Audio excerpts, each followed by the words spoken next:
Lembrem então que toda onda eletromagnética no ar ou no vácuo se propaga com a velocidade igual à da luz, 300 milhões de metros por segundo, aproximadamente. Vimos também um primeiro problema na física clássica, né, que era o problema da radiação do corpo negro, e vimos como foi explicado o problema da radiação do corpo negro pelo Planck, utilizando a quantização de energia. Então, de acordo com o Planck, na radiação do corpo negro, o corpo negro emite, então, radiações em formas quantizadas, em que a energia a energia de um quanto é dado por H vezes a frequência. Nessa videoaula de hoje, eu vou iniciar o assunto o efeito fotoelétrico. Mas o que é o efeito fotoelétrico? Em que momento ele está presente na nossa prática e no nosso dia a dia? O efeito fotoelétrico está presente em várias situações no nosso dia a dia. Vou trazer aqui um exemplo bem interessante. As portas automáticas. Nem todas as portas automáticas elas funcionam de acordo com o efeito fotoelétrico, mas algumas sim. Como é que funciona uma porta automática? Talvez você já tenha presenciado isso. Quando você chega perto da porta, ela abre a porta, você entra num estabelecimento e depois de um tempo ela fecha. Como ocorre esse processo? O processo de você aproximar-se da porta e ela abrir automaticamente. Esse processo tem a ver com o efeito fotoelétrico. Então é necessário que você tenha um sensor, por exemplo, para, de alguma forma, identificar a presença de um objeto próximo de uma porta para que a porta abra. Então, uma aplicação do efeito fotoelétrico, existem várias, mas eu vou destacar essa primeira, são as portas automáticas. Nem todas funcionam, como já afirmei anteriormente, com o efeito fotoelétrico, mas muitas sim. Então, quando você se aproxima dessa porta, ela abre automaticamente. Agora, o que é o efeito fotoelétrico? Temos um exemplo, fornecemos uma situação, mas o que é o efeito fotoelétrico? O efeito fotoelétrico, de maneira resumida, é a emissão de elétrons de uma superfície metálica devido ao processo de incidência da luz. Então, nós vamos estudar aqui, considerando o efeito fotoelétrico em uma superfície metálica. Nessa situação, o que é o efeito fotoelétrico? Você tem incidência da luz no metal, luz ou algumas ondas eletromagnéticas, mas vamos falar de luz inicialmente. E o que você observa? Que elétrons são emitidos dessa superfície metálica. O efeito fotoelétrico ele foi também observado pelo Hertz. Quando nós falamos em ondas, nós utilizamos a unidade de frequência, o Hertz. Hertz foi um grande cientista também na física. O efeito fotoelétrico ele foi observado também pelo Hertz em 1887. Então percebam que, no caso aqui de uma porta automática, embora essa porta automática seja uma tecnologia relativamente recente, a explicação, a utilização do efeito fotoelétrico, o efeito fotoelétrico já foi observado há muito tempo. O nome efeito fotoelétrico foi dado então pelo físico Philipp Lenard no início do século XX. Então, Philipp Lenard também foi um grande físico. Agora, então, temos o efeito fotoelétrico como sendo esse processo em que, devido à incidência de luz, elétrons são emitidos. Então, observem bem essa figura. Eu vou falar algumas coisas iniciais nessa primeira videoaula, para que você tenha uma compreensão inicial sobre o que foi o efeito fotoelétrico, aliás, o que é o efeito fotoelétrico. Então, você tem uma placa emissora, quer dizer, você tem uma placa de metal. Você tem metal, você tem metal. Vamos imaginar um primeiro metal, sódio. Você tem uma plaquinha aqui de sódio. Aqui é sódio, aqui é sódio. Você faz o quê? Você incide luz sobre essa placa. Dependendo de algumas condições, você vai observar que elétrons são emitidos, ou seja, elétrons saem dessa superfície em direção a outra superfície. O metal tem bastante elétrons livres, como já falamos em disciplinas anteriores. O que ocorre então? Você incide luz sobre essa superfície metálica, elétrons são emitidos da superfície metálica e atingem, nessa situação, uma outra plaquinha. Quando eles atingem a outra placa, você tem então um movimento de cargas elétricas, você tem uma corrente elétrica e você tem aqui o amperímetro, que identifica a existência de uma corrente elétrica. Não vamos detalhar nessa primeira videoaula esses efeitos, mas o importante é que você saiba que quando ocorre o efeito fotoelétrico, você tem uma determinada luz incidente e você tem elétrons sendo emitidos a partir de um metal. Antes de analisarmos uma situação específica do efeito fotoelétrico, vamos observar que quando falamos em luz visível, existe uma quantidade muito grande de frequências. Então, como já afirmamos em vídeos anteriores, quando falamos vermelho, laranja, amarelo, verde, azul, anil, você tem muitas tonalidades, muitas cores nessa região. Percebam aqui, nessa figura, em que temos vermelho, laranja, amarelo, verde, azul, anil, violeta. Você tem essas cores. Vou pegar aqui como referência a primeira cor, o vermelho. O vermelho, depois aqui o amarelo, depois o verde, o azul. Percebam que a frequência, ela aumenta. Então a frequência da onda eletromagnética associada a essa região do vermelho, que é uma região aqui, ela é menor do que a frequência relacionada com o amarelo. E o amarelo tem uma frequência menor do que essa frequência associada com as frequências associadas com o verde. Percebam então que, embora cada onda eletromagnética se movimente no ar ou no vácuo com a mesma velocidade, você tem frequências diferentes. E quanto maior a frequência, como nós já estudamos, se a velocidade é a mesma, quanto maior a frequência, menor o comprimento de onda. Então o vermelho, ele possui uma frequência menor do que o verde, por exemplo.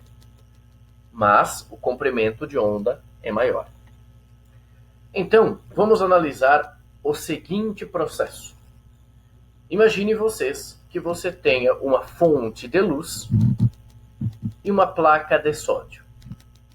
Vamos observar aqui se ocorre o efeito fotoelétrico. Lembrando que o efeito fotoelétrico, observe bem essa figura, você tem a incidência de luz sobre uma placa e você tem, a partir desse momento, a emissão de elétrons. Elétrons são arrancados dessa placa. Então, vamos observar o seguinte. Você tem o sódio, temos o sódio, uma placa de sódio e uma fonte de luz. Essa fonte de luz emite luz vermelha, com uma intensidade bem fraca. O brilho é fraco. Vamos imaginar que eu tenho uma lâmpada aqui de luz vermelha. Ocorre o efeito fotoelétrico se você incidir luz vermelha no sódio? Não. O que a física clássica fornecia, então, para a explicação? De acordo com a física clássica, para que ocorresse o efeito fotoelétrico, o que deveria acontecer, então?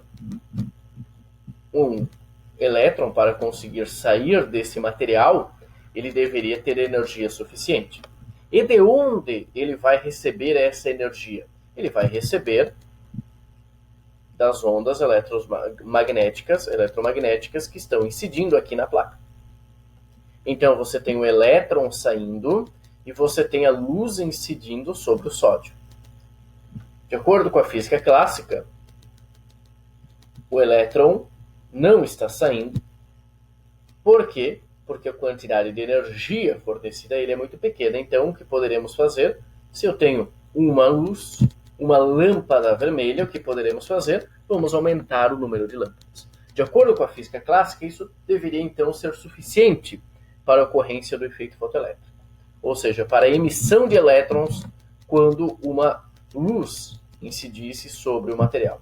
Na prática, experimentalmente, não era isso que era verificado. Então, observem essa figura. Você tem a luz vermelha incidindo sobre uma placa de sódio. Não tem emissão de efeito fotoelétrico. Não tem emissão, aliás, de elétrons. O que faremos, então? Vamos pensar de acordo com a física clássica.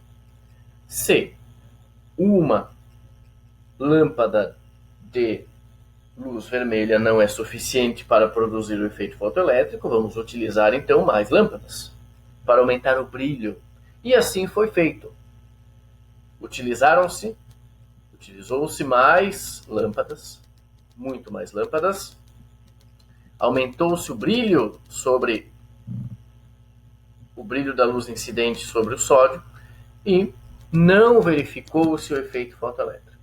Então, esse resultado experimental, a física clássica não conseguia explicar satisfatoriamente. Professor, e o que acontece então se eu utilizar milhares e milhares de lâmpadas vermelhas sobre a placa de sódio? Não acontece nada em termos de efeito fotoelétrico. Então aqui, por exemplo, você aumentou o brilho ainda mais e não ocorreu o efeito fotoelétrico. Ou seja, elétrons não foram arrancados, não saíram do metal devido à incidência de luz.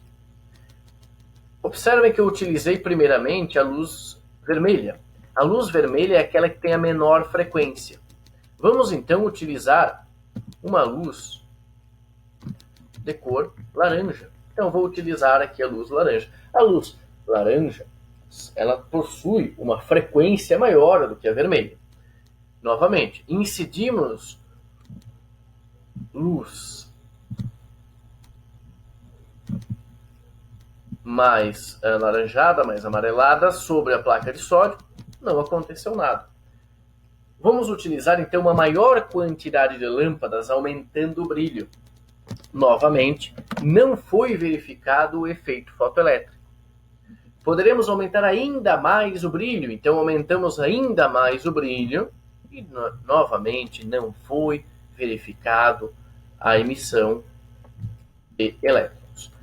Poderíamos utilizar então, já verificamos que com a luz vermelha, com a luz laranja e com a luz amarela também poderíamos utilizar aqui, não ocorre efeito fotoelétrico no sódio. Então eu posso utilizar milhares e milhares de lâmpadas vermelhas acesas sobre uma placa de sódio e não ocorrerá o efeito fotoelétrico. Isso não estava de acordo com a física clássica. Por quê? Porque para um elétron sair do metal, ele deve ter energia suficiente. Bastaria então aumentar o brilho para que fosse possível o elétron sair. Vamos observar essa figura. Você tem vermelho, laranja, amarelo, verde. Vamos utilizar então a luz verde. Vamos utilizar uma lâmpada de luz verde. Uma lâmpada de luz verde sobre uma fonte de sódio. Sobre um pedaço de sódio. Então você tem uma luz verde, uma lâmpada aqui, luz verde. Você utiliza uma intensidade bem baixa. Intensidade aqui relacionamos com o brilho, a luminosidade, o brilho da lâmpada. Então, você tem aqui uma lâmpada verde e uma plaquinha de sódio. Quando você incidia uma luz, a luz verde, né, uma lâmpada aqui, com brilho pequeno sobre o sódio, você percebia que elétrons saíam do metal. Então, nesse caso, você tem efeito fotoelétrico. Então, com a luz verde, você tem a luz incidindo no sódio e o elétron sendo emitido. E ele é emitido com uma determinada velocidade, com uma determinada energia cinética. É a energia cinética do elétron emitido, do fotoelétron emitido. Então, você percebe que quando você incide a luz verde sobre essa placa de sódio, você tem a emissão de elétrons. Então, você tem aqui, por exemplo, um elétron que está saindo com uma determinada velocidade. O que ocorre agora se aumentarmos o brilho? O que ocorre se aumentarmos o brilho dessa fonte? Ou seja, por exemplo, se ao invés de utilizarmos uma lâmpada verde, utilizaremos 20 lâmpadas verdes. Será que a velocidade desse elétron ele seria aumentada?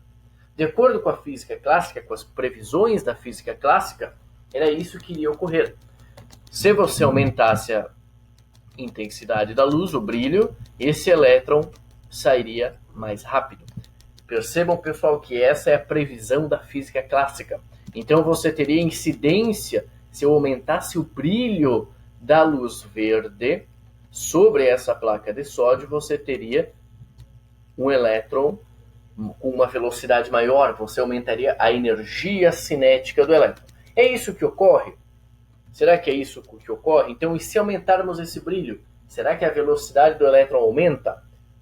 Bem, a física clássica vai afirmar que sim. Entretanto, observem o seguinte: aumentamos o brilho da fonte de luz. Percebemos que a velocidade do elétron que foi emitido não se alterou. Foi a mesma. Mas, quando aumentamos o brilho, percebemos uma maior quantidade de elétrons que foi emitido. Isso estava em desacordo com a física clássica.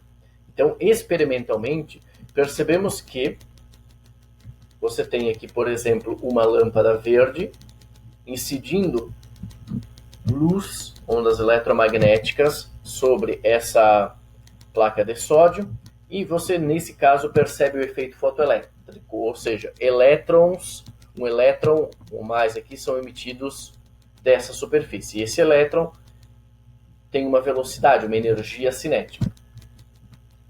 Se aumentarmos o brilho, percebemos então que o número de elétrons que são emitidos aumenta. A velocidade do elétron emitido não muda, mas o número de elétrons que são emitidos, ele aumenta. Se aumentarmos o brilho ainda mais, vamos perceber que a velocidade do elétron emitido, do elétron que sai do metal, não se altera. O que altera é a quantidade de elétrons que são emitidos desse material. E esses elétrons, como eles têm uma velocidade, eles têm uma energia cinética.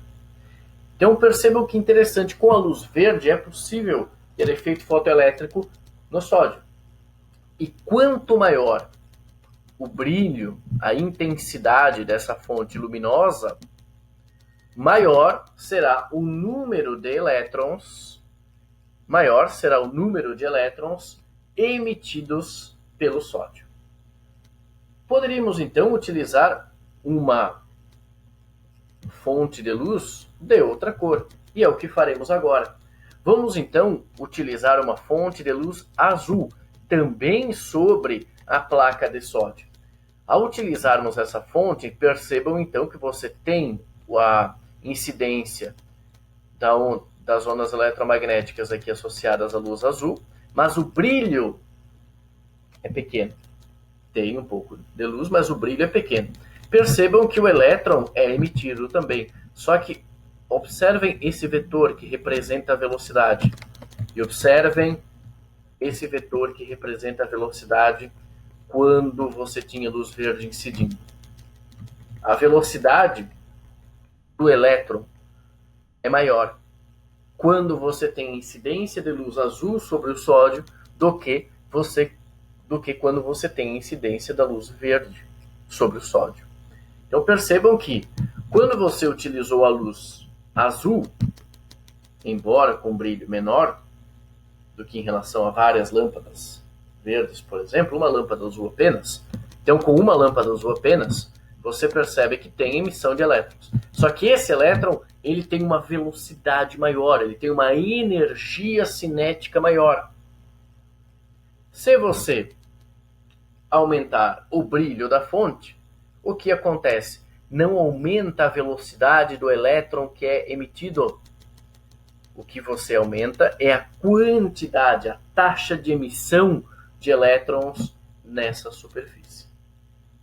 Percebam então que nesse caso, os elétrons que são emitidos devido à incidência da luz azul possuem uma velocidade, uma energia cinética maior que aqueles emitidos devido à incidência da luz verde.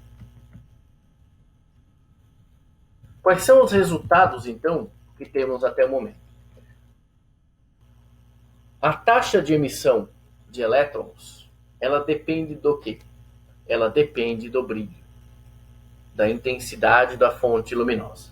E a velocidade desse elétron? Aqui nós não vamos falar só em velocidade, nós vamos falar em energia cinética. Então, e a energia cinética desse elétron que é emitido? Lembrem que a energia cinética é dada por mv² sobre 2. Então, quanto maior a velocidade, maior a energia cinética. Então, a energia cinética desse elétron emitido depende da luz incidente. Depende da frequência da luz incidente. Porque vimos nos slides anteriores que a luz azul tem frequência maior do que a luz verde. Então, esses dois são os resultados experimentais. E esses resultados experimentais, eles não estavam de acordo com a física clássica. Quais são esses resultados experimentais? E, pessoal, eu sugiro que vocês anotem esses resultados, além da explicação do efeito fotoelétrico, para que vocês também não esqueçam isso. Isso é bem importante. Resultados experimentais, o que ocorre na prática? A taxa de emissão dos elétrons, dos fotoelétrons, esses elétrons emitidos, então a taxa de emissão desses elétrons emitidos, ele depende da intensidade, ele depende do brilho da fonte. Você pode observar, por exemplo, nesse slide, com uma intensidade, vamos imaginar uma lâmpada, teve um número de elétrons. Quando aumentamos o brilho, o número de elétrons emitidos aumentou. Então, a taxa de emissão de elétrons depende da intensidade, depende do brilho da fonte. E a energia cinética dos elétrons emitidos? A energia cinética está relacionada com a velocidade. Então, a energia cinética dos elétrons emitidos depende do brilho da fonte, da intensidade da fonte? Não. Depende. Aqui percebemos, por exemplo, que com o verde, com a luz verde, tem uma energia cinética, e com a luz azul é uma energia cinética maior. O que diferencia nesse caso é a frequência. Então, a energia cinética dos elétrons emitidos depende da frequência da luz incidente. Esses resultados experimentais, eles não eram explicados satisfatoriamente com a física clássica. Como sugestão, pessoal, eu vou apresentar aqui esse link, onde tem um simulador sobre o efeito fotoelétrico. Sugiro que vocês, nesse primeiro momento, utilizem esse simulador. É bem importante, você consegue alterar a frequência e observar o que acontece, a frequência da luz incidente sobre o metal. Você consegue, inclusive, alterar o metal e você consegue verificar o que ocorre. Então, qual a explicação, então, correta para o efeito fotoelétrico? Já que a física clássica não conseguia explicar satisfatoriamente, como foi possível explicar corretamente o efeito fotoelétrico? Na próxima videoaula, pessoal, veremos como isso foi explicado por um grande cientista, o cientista talvez o mais famoso de todos os tempos, ou um dos mais famosos de todos os tempos, Albert Einstein. Então, Albert Einstein explica satisfatoriamente o efeito fotoelétrico.